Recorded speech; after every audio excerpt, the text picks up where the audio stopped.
Today we're going to look at, believe it or not, the first video game I ever played. Way back when I was just a little drawing of a blob thing.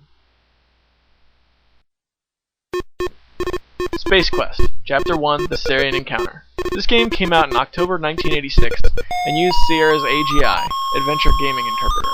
It was a huge hit and sold well over 100,000 copies, possibly over 200,000 to date, earning the coveted SPA Gold Medal from Software Publishers Association in the process, fall 1988. In this game, you'll take on the role of a bumbling janitor, Roger Wilco, who takes a nap in a storage closet only to wake up and find his ship, the Arcada, has been taken over by the dreaded Sariens and set to self-destruct. While this game is old, it's packed with enough gags, twists, and danger to keep you pecking away at your keyboard.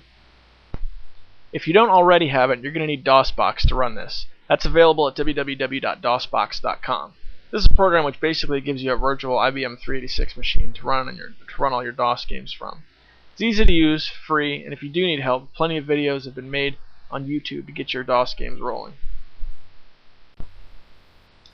Setting aside the technology itself, Space Quest shows a great usage of the technology that was available at the time. I mean, how many PS2 games have you played thinking like, wow, man, they could have made this better? The Space Quest used every available tool like to the max potential. I mean, this game was the best kind of game that could come out at that time. I have to deduct some points for this one puzzle included in Space Quest. Roger's faced with some killer beams that'll slice him into pieces if he tries to cross them. Now, playing this as a kid, me and my brothers could not figure the answer to this out. In fact, none of us got any further than this in the game, not as kids. The beams are it, no way across. So the solution, as it turns out, my older brother figured out roughly 6 years later, was much earlier in the game when you crash land on the planet Corona. If you examine the broken glass on the escape pod from the outside, you see a highly reflective glass. That's it. That's your ticket item.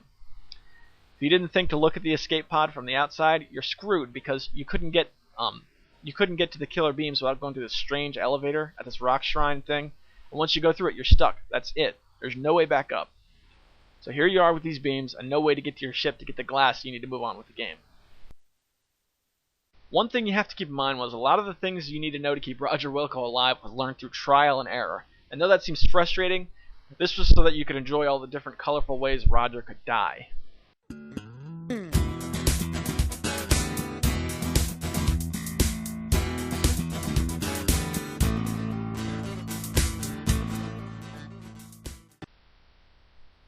So I didn't mind a puzzle getting the better of me, but I always felt that there should have been a way to go back to the surface and retrieve the glass to solve the puzzle.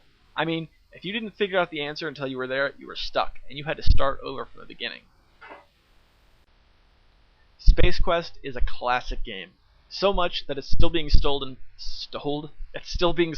Well, with abandonware, I guess that's true. It's still being sold in stores today as part of a collection package with 5 other sequels plus a remake of this very game.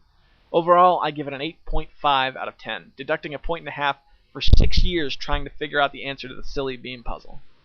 Thanks for joining us on Tiger Claw TV. I'm your host, Critical Failure, signing off.